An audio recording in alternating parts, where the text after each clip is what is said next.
Yesterday morning, I was privileged to be part of a small group who shared prayer and breakfast with the Archbishop of Canterbury and the Anglican Communion delegation. Unfortunately, the delegation leader, Archbishop Julio of Central America, was still in quarantine, so he couldn't join us.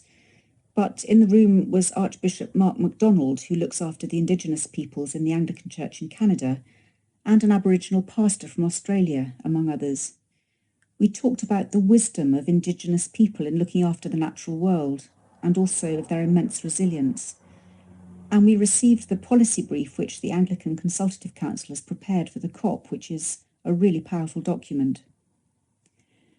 And later on, I took part in a faith panel organised by the Commonwealth Jewish Council, and again was struck by how much we're on the same page in relation to the key issues of the climate and environmental crises, and how when we focus on something as big as this, our differences fall into perspective.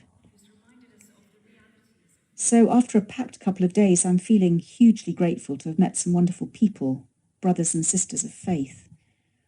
My prayers are for the voices of indigenous people to be heard in the negotiations. They're so important. And for there to be real understanding of the plight of the small island states which are already becoming slowly submerged by rising sea levels. Listening to the Reverend James Bagwan from Fiji and to the words of Kathy Jetnil-Kijner from the Marshall Islands bring this home to me. I think there also has to be realisation that technological fixes can only get us so far in dealing with these challenges.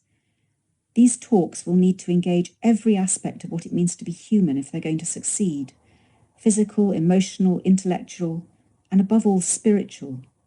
So let's pray that the talks will be fully human and embrace all of humanity.